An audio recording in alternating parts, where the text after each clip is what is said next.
one more time. Jump into one, bro.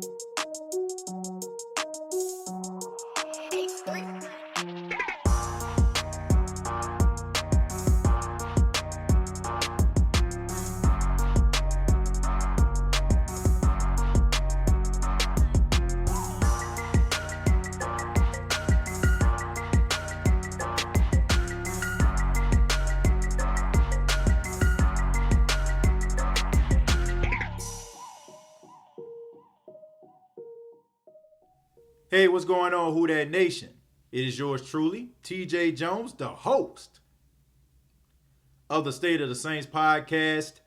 And if you're checking out the State of the Saints podcast on Memorial Day, just want to wish you and yours a happy Memorial Day. And for those that are in the armed forces, thank you very much for your service. And those that lost their lives defending freedom, your memory will live on. Thank you very much for taking your time out to check out the video. I really do appreciate it.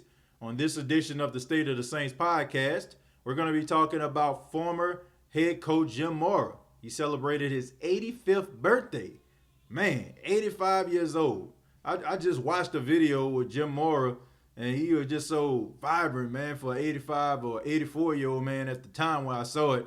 So we're going to be talking about former head coach Jim Mora. We're also going to be talking about Jameis Winston. And we found out that he has a very interesting stat that isn't really good. And the question is, can he fix this? And we're also going to be talking about Reggie Bush. Reggie Bush has some advice for some of those college players that are transitioning from college to the pros. And of course, we're going to be taking questions from loyal viewers of the State of the Saints podcast. Thank you very much for submitting your questions first and foremost. But we're going to start off with Coach Jim Mora. Now, Coach Jim Mora, once again, he celebrated his 85th birthday, and I thought it was only right that we talk about Jim Mora. You know, Jim Mora is one of those coaches I feel like gets a bad rep. Jim Mora was one of the best coaches in the NFL. The only reason why a lot of people don't really talk about Jim Mora is very, very simple. He never won a playoff game, okay? He got his team to the playoffs, but he can never get over the hump. And we all know what Jim Mora actually meant to the New Orleans Saints. He was the first head coach to give the Saints a winning season. I mean, this was something that the Saints didn't have. I mean, if you've been following the Saints, I know a lot of people in the Who Dat Nation, a lot of people that chime in and send me emails, say they've been watching the Saints ever since they were an expansion team back in 1967. Well, you know that the Saints sucked, okay? They couldn't buy a win. Poor Archie Manning used to get misused and abused all over the field. I think we all seen that very classic video of Archie Manning getting his jersey ripped completely off of his body because his offensive line could not protect him. And the best quarterback for a long time that the New Orleans Saints had, they couldn't do absolutely nothing. He couldn't do absolutely nothing because the team sucked. Fast forward to the 80s when we had Jim Mora. Jim Mora brought a very different philosophy from the USFL. He was a defensive-minded coach. We all know about some of the classic defenses that the New Orleans Saints had. Of course, we know about the Dome Patrol. Well, that was under Jim Mora's watch. The Saints could have been a lot better, but it's kind of funny because Jim Mora was a defensive-minded coach, and we fast forward to today. Sean Payton is an offensive-minded coach, so I'm just wondering what would have happened if you would have had Jim Mora and Sean Payton. I think the Saints probably would have won a couple Super Bowls. It's crazy because back in the late 80s, early 90s, people used to be frustrated because the Saints couldn't move the ball offensively. And now you fast forward to the 2000s, people getting frustrated because the Saints can't move the ball. I mean, can't stop anybody defensively. That is insane, man. But Jim Mora, man, he brought a different type of pizzazz to New Orleans Saints.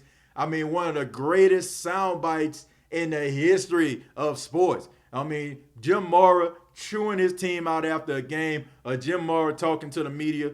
We all know about the classic playoffs. What you talking about? Playoffs? You kidding me? Playoffs? We know about that. We know about the woulda, shoulda, coulda. Y'all know about that one. And you know about the one where he was like, his team got their ass totally kicked.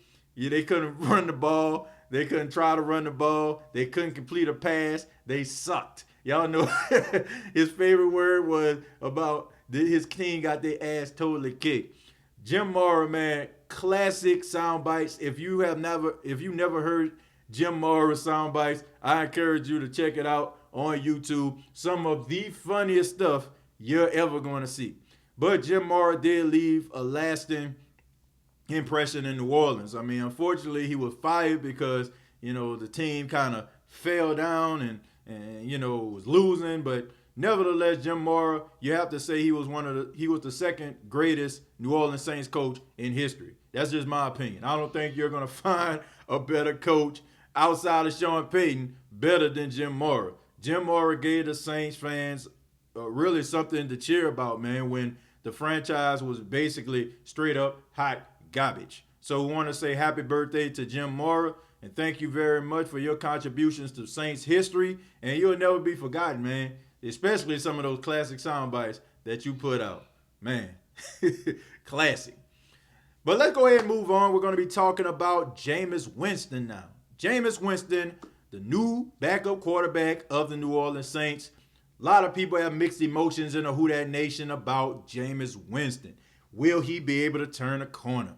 Will he be the future of the New Orleans Saints? Will he compete with Taysom Hill and beat out Taysom Hill to be the franchise quarterback of the New Orleans Saints once Drew Brees decides to hang up the number 9 jersey?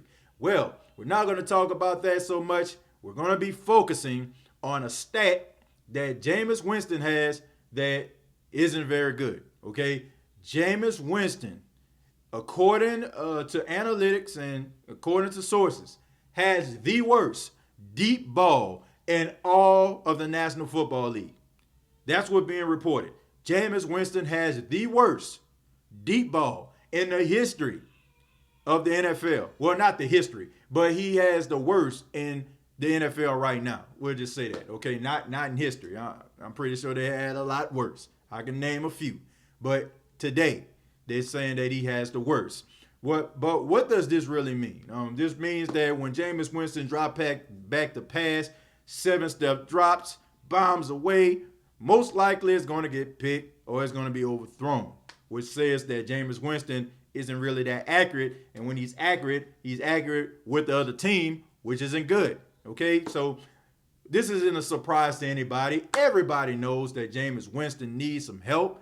Everybody knows that Jameis Winston turns the ball over at an alarming rate. And we all know that he needs to work on his mechanics. Tell me something that I do not know. Fact of the matter is, if Jameis Winston didn't have these problems, then he wouldn't be the backup quarterback of the New Orleans Saints. It's plain and simple. Look, whatever you think about Jameis Winston, there's one thing that I have to say about him. This guy goes out there and he battles, okay? That's one thing that he has going for him. The problem is those interceptions start to get in his head, and he starts to worry about making mistakes. And we all know when you start worrying about making mistakes, what happens? That's right, you make mistakes. Jameis Winston needs to settle it down, okay? I think by him coming to the New Orleans Saints, look, let me put it this way. Jameis Winston coming to the New Orleans Saints was the best thing to ever happen to his career. This is a very humbling experience for Jameis Winston. Just imagine a guy coming out of Alabama, everybody singing your praises. You're the number 1 quarterback coming out of high school. You go to Florida State. You win a Heisman Trophy. You lead the team to the national championship, and you win. And everybody on campus loves you, despite the fact that you're stealing crab legs and you're standing up on cafeteria tables saying F and a P. You know what I'm saying, y'all? I'm pretty sure you know what I'm talking about. Not going to say those words. But anyway, man, Jameis Winston goes from that to being on the bench, backing up Drew Brees, okay?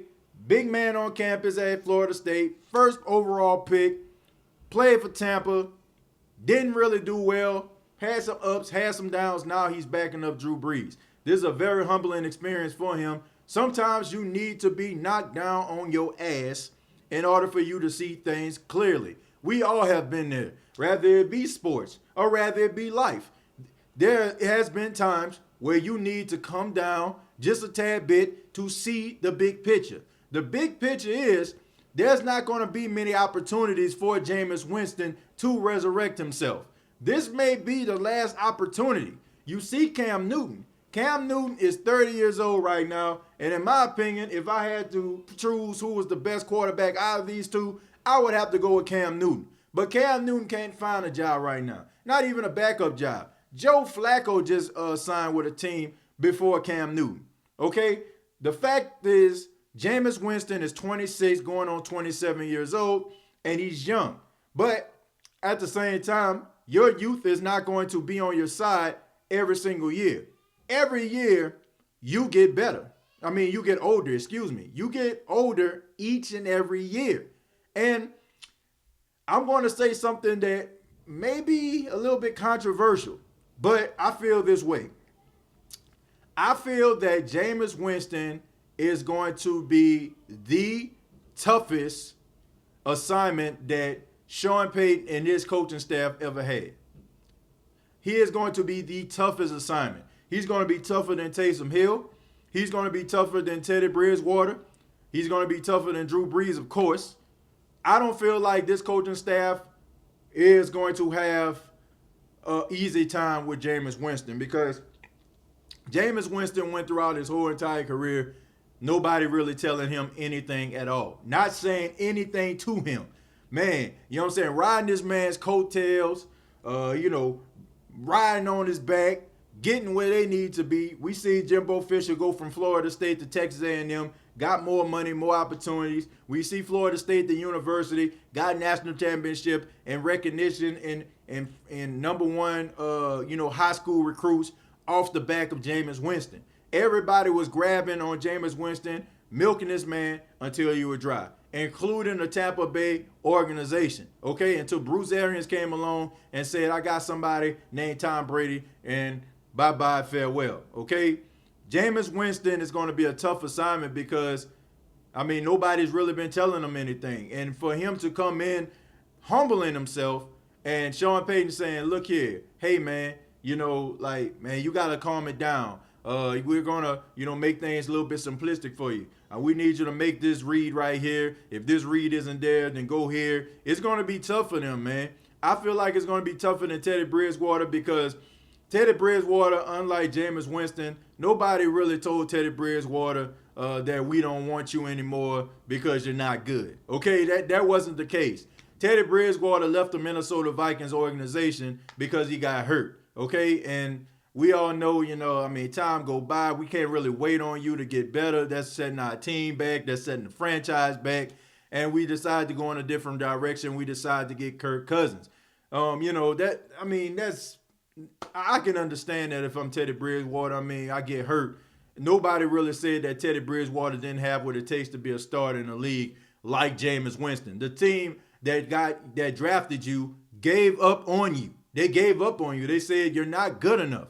Okay, so for you to go to another team and, so-called resurrect yourself, he's going to have to really humble himself. And I feel like it's going to be a tough task for him because he turns the ball over at an alarming rate. If this guy turns around his career, if he changes his career, this would be the greatest coaching job that Sean Payton has ever done. For real, it would be the greatest coaching job he's ever done. I would be highly surprised if Jameis Winston, changes completely. I think if the Saints decide to keep him long term, it's going to be like you're going to have to take the good with the bad, okay? It's going to be almost like Brad Favre back in the days with Green Bay when Mike Holmgren was the coach. When he'd be like, no, yes. That's kind of what it's going to be like as a fan if you're a New Orleans Saints fan and Jameis Winston is the quarterback. But I'm interested to see how he's going to change it up. I'm interested to see if he can resurrect his career, but it's not going to be a very tall order in my opinion. It's going to be a tall order for him to change the way that he plays. That's just my opinion on that. And lastly, we're going to be talking about Reggie Bush. Reggie Bush did an interview with Playboy. Yes, Playboy.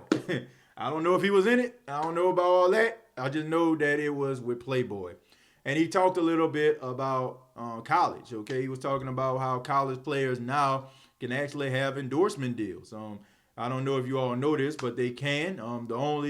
I think the only thing that they can't do if they're in a commercial or something like that, they can't use their college likeness or anything like that. Okay, it's only has to be them in a commercial. They probably can wear some different colors or colors that actually resemble their university, but they can't acknowledge their university.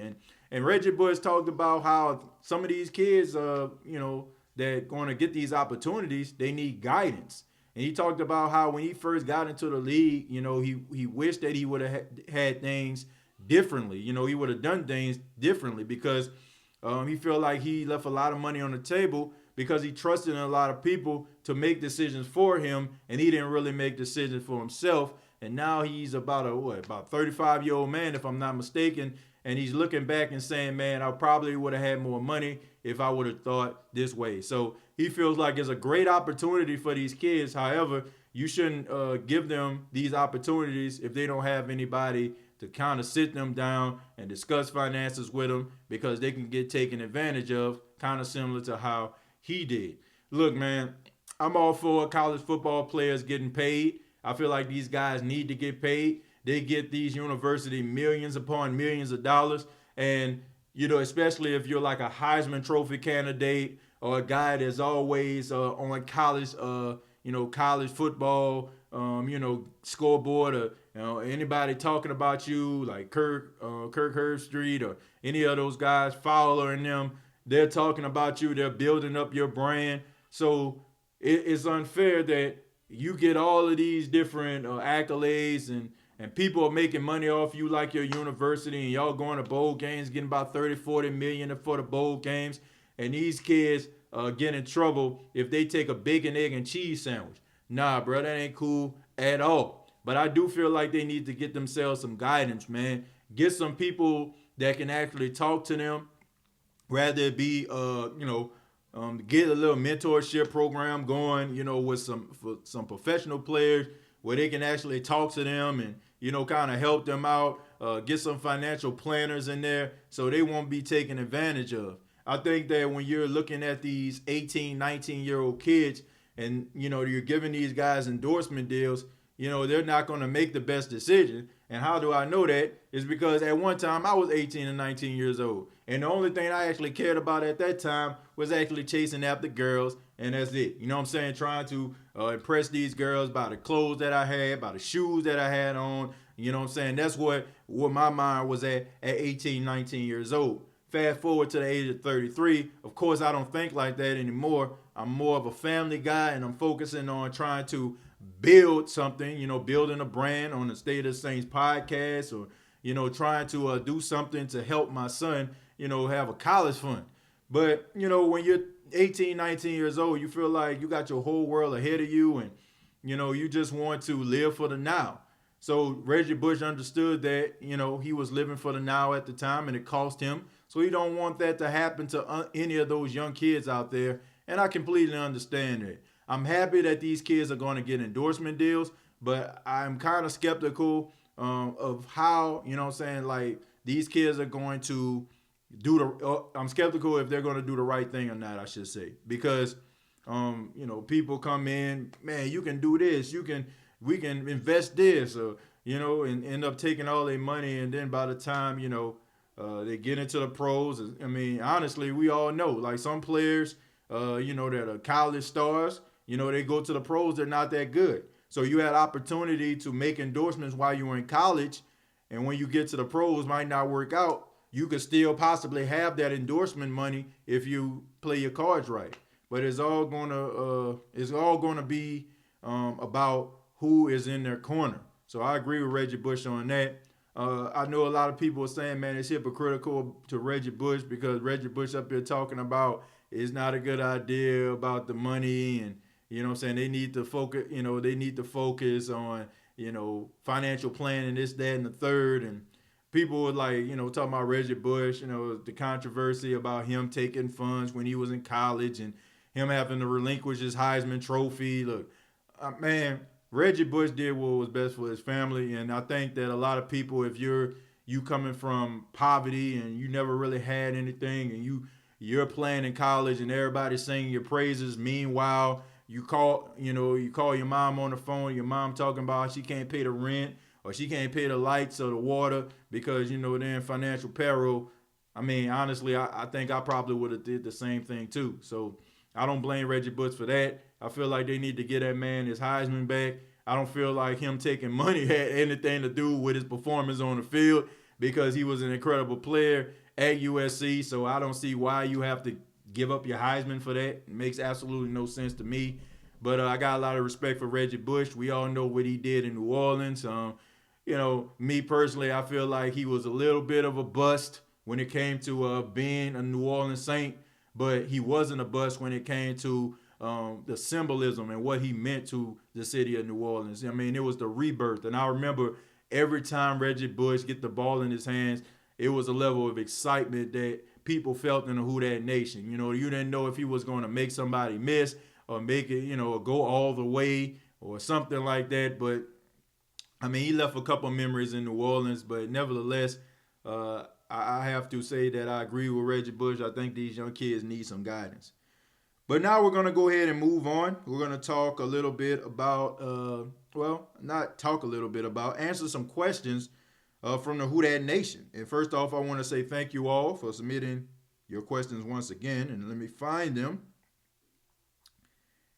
Strolling down right now. Let's see what we have here. Okay, we got Frank Bridges. Frank Bridges says, you think this is our year? With it being Breezer's last year, Sean Payton opened up a playbook, especially with Brady in our division. I think we average 35 points a game, and with the addition of Jenkins, our defense may make some noise. Thank you very much, Frank Bridges, for your comment and your question. He asked me, do I think this is our year? To be honest with you, I really do not know. I don't know if this is the Saints' year, Frank. And look, I got a lot of optimism, but I got to say, man, I'm kind of skeptical about what kind of Saints team I'm going to see this season. Now, I know a lot of people going to say, man, you fair weather, you're not a real fan because you skeptical, you got to have the faith, man, whatever. Look, the Saints been letting us down for the last couple years, and I have to be honest with you, it's really kind of wearing on me. I'm not saying that I'm about to jump ship, of course not, but I'm a realist at the end of the day. If the Saints play like they did last season, they're going to win a lot of games, but they still not going to go anywhere. The Saints are going to have to run the football. If the Saints come out there running the football and having a balanced attack, then I'll be excited. But if I see them throwing the ball all over the place like they did in New Orleans Voodoo back in the day, I am going to be like, man, okay, I'm excited, but where are they going to go with this? Where's this going? Like I said, I hope that this is their year. I hope the defense played like they played the first of those 5 games when Drew Brees was out. But I'm just kind of skeptical, folks. I'm just being real with you. I'm just skeptical. I feel like that window opportunity is closing, and there's not so many opportunities that you're going to have from, the New Orleans Saints. I mean, teams are getting better every single year. You've seen what the Green Bay Packers did, even though that was suspect as hell. You see the Seattle Seahawks, what they're doing with Russell Wilson. The Arizona Cardinals, I feel like they're going to be a much better team.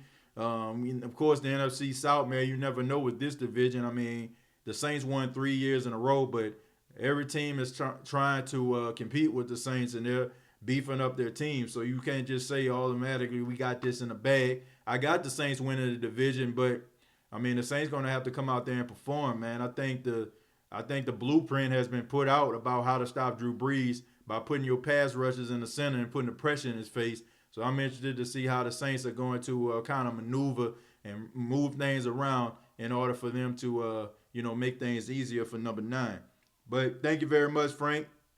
Thank you for your comment and your question. Isaac Calvert says, what will the Saints have to do in order to keep Lattimore, Kamara, and Ramczyk? Thank you very much, Isaac. Shouts out to Isaac, always with the good questions and always commenting on the State of the Saints podcast Facebook page and on YouTube.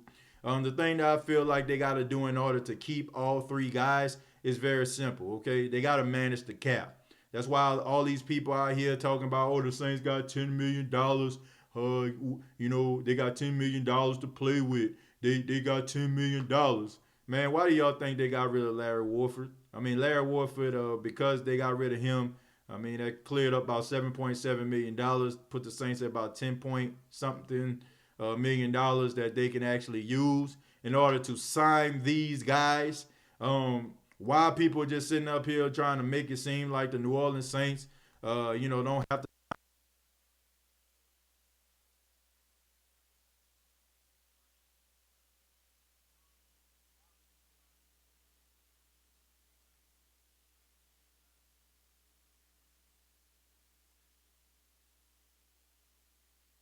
pay hats on before they really start talking about Logan Ryan and all those other guys that's out there in free agency, man.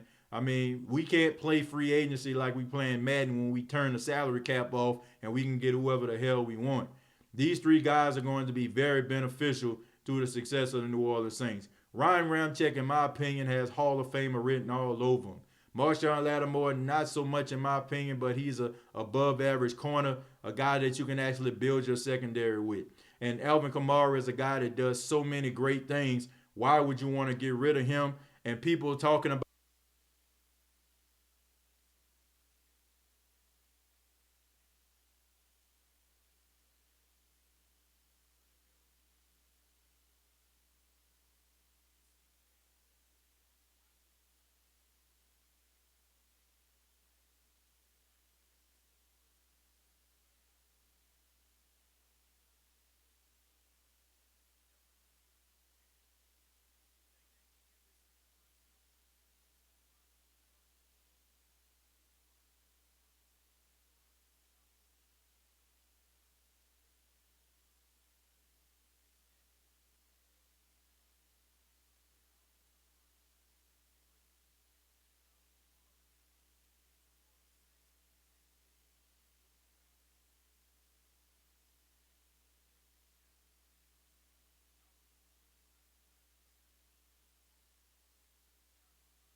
we seen this so many times, man, when players end up getting themselves hurt and it cost themselves financially. I mean, we seen this before. I think about in basketball, where Isaiah Thomas for the Boston Celtics. Some of you probably know what this guy is. Some of you don't. Isaiah Thomas was leading the Boston Celtics in scoring. He became the face of the franchise, and all of a sudden, he kept playing. The coaching staff talking him into playing, and he ended up hurting himself even more and cost himself about $200 million. Okay, I have no problem with Alvin Kamara. I feel like he was out there doing his best. If he was out there, not making shifty moves because he felt like it was going to hurt him, damage him long term, okay, man, that's up to him. You know what I'm saying? But at the end of the day, the man deserves his money. And people talking about trading him, stop it. Just stop it.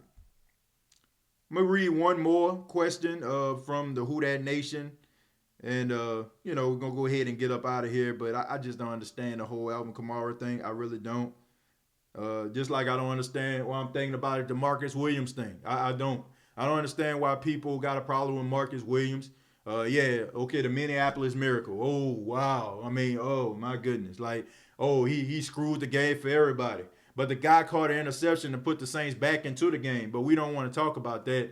And we don't want to talk about the fact that how he led the secondary in interceptions every season he's been with the New Orleans Saints. But we're not going to talk about that either. We just going to focus on a man's transgressions. My question is to a lot of people in the Who Dat Nation, like, what do y'all actually watch? Or how do you critique players? Do y'all critique players from play to play? Or do y'all actually go back and look at their body of work? Or do y'all focus on one particular play that you automatically allowed to define them and you just carry that and say they suck? I mean, go back and look at the stats. Go back and look at Pro Football Focus. Some of these guys that y'all bashing and talking about and saying that they're terrible and saying they need to get cut, they are putting up very good numbers according to Pro Football Focus. And if the Saints end up trading them or end up releasing them or allowing them to go to free agency, trust and believe they're going to be picked up in the first wave. These guys are special, regardless if you agree with that or not. And yeah, some of the plays that they left on the field are memorable than most. But at the same time, these guys are really good players, man. Marcus Williams is a really good player. And I don't feel like a guy should be defined about one play in 2017. I heard another guy say, and I know I'm going on a rant here, and I said I was going to read questions. I'm going to get back to it. But I heard one guy say, oh, he mess up more plays than he actually make. That is absolutely not true, man. We just focus on the bad of Marcus Williams. We try to focus on the bad of players like Eli Apple. We focused on the bad of Eli Apple after the Chicago Bears game. Nobody said absolutely nothing about Eli Apple until that Chicago Bears game when he went down, okay? He went down on a non-contact play, okay? The dude came back the following week, which in my opinion, he was hurt. Because if you put 2 and 2 together, the guy ended up getting hurt. He played about a game or two, and then he missed the rest of the season. So that tells you right there, the guy probably was battling an injury that happened in Chicago. But of course, nobody wants to pay attention to his stats. If you look at the stats, the first couple games leading to Chicago, they were really, really good. Okay, but we want to focus on the bad, and we want to talk about the guy terrible, and we want to throw the people out of town. The only thing I'm saying is, where is your evidence that these guys are terrible? Don't give me 1 or 2 plays because everybody was talking about them. Give me consistent bad plays that you see that this guy makes, okay? And don't give me plays about Marcus Williams, talking about Marcus Williams was out of position where he had to come 15, 20 yards down the field or across the field because P.J. Williams got beat in the nickel. And he is a safety. So if P.J. Williams getting burnt like toast, of course, Marcus Williams has to come across field. He's taking up about 15. He has to cover about 15, 20 yards, and the ball is in the air. That is not his fault. Watch football, analyze football the right way, do your research, and then come back and say, okay, this guy sucks. And maybe I agree with you. That is why I never buy into peer pressure. When people be like, man, this guy sucks, I reserve my judgment, okay? I let some weeks go by, and I give you an analysis, okay? What I seen when it happens, okay? That's what I do. I don't go by one play. If a guy, falls down or something like that, and I'm automatically saying he suck. That's not the way to do it. Things happen. Guys trip. Wide receivers are really good. They get paid millions upon millions of dollars to catch the football, okay? That's what their job is too. So sometimes those receivers that those guys go up against are pretty damn good. So, of course, they're going to get some passes caught on them. I mean, everybody is not going to be Darrelle Revis or Deion Sanders or anything like that. So, come on, man. Give these guys a break. That's all I'm saying. And final question, man. It's going to be the final question. Somebody asked the question, do you think Sean is building up the O-line this year so we can finally get a running game going? We are going to have some big and tough tackles and guards who should be able to open up running lanes for Murray and AK instead of having them get stopped in the back. Do you think we are going to be more balanced, or is Sean just getting those guts to protect Drew and stay past happy? That comes from Angela Neely. Angela, that's a very good question. Shouts out to Angela. Check this out. Sean Payton understands that Drew Brees is not going to play forever, Angela. That's just a fact. Anybody knows that the best friend of a young quarterback is a running game and good defense. So the Saints are trying to beef up their offensive line. Number one, they're trying to keep it young. Number two, they understand that whatever quarterback that comes in, they're going to have to run the football. I mean, do you think that it's a coincidence that when Lamar Jackson in his second season, the Baltimore Ravens led the NFL in rushing? Is it a surprise that they were top 3 in defense? No, absolutely not. That is the way that you change and you help a young quarterback. You put a good defense behind them and you get a good running game. That is what's going to be important for the New Orleans Saints if they're going to be contenders in the future. Regardless to anybody that comes in, rather it be Jameis Winston or Taysom Hill, there's going to be a drop-off in quarterback play. Everybody is not Drew Brees. Drew Brees is an all-time great. Everybody can't just come in and say, okay, man, be Drew Brees and throw this ball as accurate as you can. Back shoulder throws, nickel and dime it. Don't turn the ball over. Everybody can't be Drew Brees. And Sean Payton understands that he has to get his team prepared for life after Drew Brees. So he is doing the right thing by making the offensive line young. And if he gets a guy like Cesar Ruiz, we already know Eric McCoy is a dog. We know Ryan Ramczyk is a dog. Andrews Pete, little bit of a guppy, a little bit of a puppy. We know Teron Armstead is a dog when he is healthy. So you got yourself a good offensive line. Nevertheless, the Saints have to run the football. They have to commit to the run. This is the season to do it. Time out for all the BS and all these stupid exotic plays that go absolutely nowhere and nobody really care about and they really don't benefit anything. Run the football, be an aggressive and a physical football team, out-physical your opponent, and that is what's going to get you to the championship. Not all these finesse plays, not throwing the ball 40 times a game, not putting all these funny, crazy plays, bringing 3 quarterbacks in and trying to confuse the defense. Ugh. Focus on running the football, playing good defense, and being the dogs that you can be. That's what I think. But I'd like to thank you all for submitting your questions. Thank you so much. And thank you very much for tuning in to the State of the Saints podcast. Please subscribe to the YouTube channel, youtube.com, search The State of the Saints podcast, facebook.com, search The State of the Saints podcast. And also, the State of the Saints podcast is available on Apple, iTunes, and also you can actually summon Alexa. You can say, Alexa, I want to listen to the State of the Saints podcast, and it will play the most recent episode for you. Till next time, all I got to say is, who dat?